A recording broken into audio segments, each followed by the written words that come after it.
Do you want to know more about a class? If yes, then you clicked on the right video. This is Class Overviews, a series where I go over one of the 10 Hearthstone classes, their playstyle, hero power, decks, staple legendaries, and if they're overall a good class to craft cards for in the wild format specifically. I hope you can all get something out of this video whether you are a new or returning player.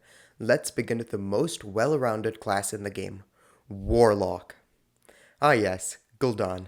This man has been a wild staple for the longest time, and that can be in part attributed to the fact that he is the best basic hero power in the game. Life tap.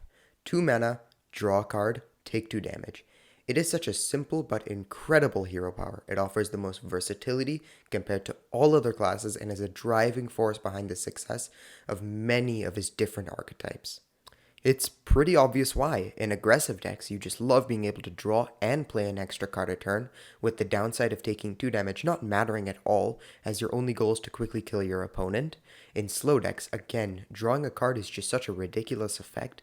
You have so many heal options available as well, like Reno Jackson. You don't have to worry about taking too much self-damage. You can just go wild drawing cards in the first few turns and really beef up your mid-game. Now, what does Warlock like to play? Well, everything. He can play aggressive, control, combo, mid-range. Let's just put it this way.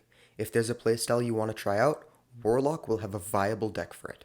Let's just look at how that mentality is reflected in the current selection of Warlock decks. Reno Lock. You play a very expensive Highlander archetype that plays longer, more value-based games. Painlock, a high-risk, high-reward aggressive deck. Painlock focuses on using your total health as a resource, dealing lots of self-damage, an ability to play large giants and refresh mana, quickly overwhelming your opponent. Discard Warlock. You flood the board with small demons and use the incredible discard synergy available to you to rack up damage and cycle through your deck.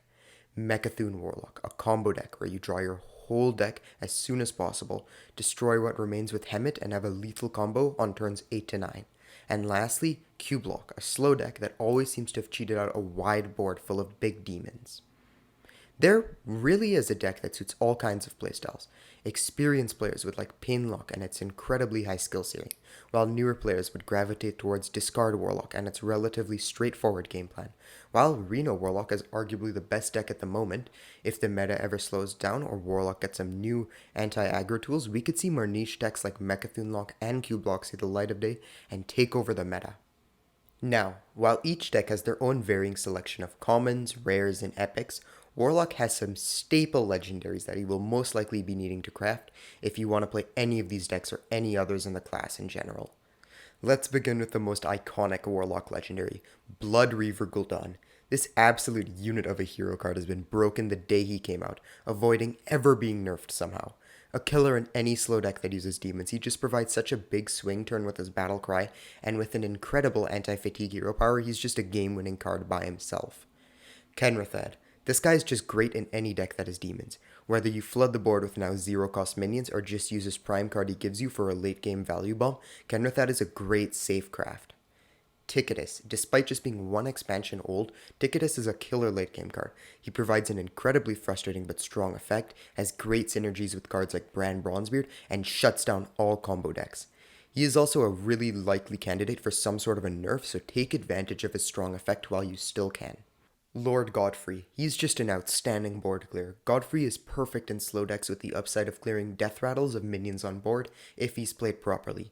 He is also a great card to use to corrupt Ticketus. Now, these next 3 cards aren't as good as the ones I previously mentioned, but are still extremely strong, and if you have some dust lying around, they are fantastic additions to your Warlock collection. Solarium. Only play this card in aggressive and Mecha'thun Warlock decks. It's unplayable at anything slow. Solarium is just a 1 mana draw 3. It's super strong for obvious reasons and can set up your Mecha'thun combo if need be, with the discard downside actually helping you activate your discard synergy cards like Hand of Gul'dan. Mal'Ganis, just a big demon. He's incredible off Blood River Gul'dan and just a great card overall, but has no place outside of slow decks. Skull of the Minari. It's infinite value. Good in theory and in practice, but it's pretty slow at the moment and could be better down the road if the meta ever slows down and we have some more big demons. It sees most play in slow Warlock decks. Man, I'm saying slow a lot today. Overall, Warlock's a great class. It has its place in Wild, always having a tier 1 deck in Reno Lock, and in general just being a powerhouse and thanks to its incredibly versatile hero power. Its other decks are also nothing to sleep on, all of them being legend viable with lots of room to be improved and grow thanks to balance changes and new cards being added down the line. Warlock is just a crowd-pleasing class. It is something for everyone and would be the first class I would recommend someone play if they wanted to try out Wild. Thanks for watching! I hope you enjoyed. Let me know what you want the next class to be in the comments, and if you subscribe, that would be cool. Zidu out.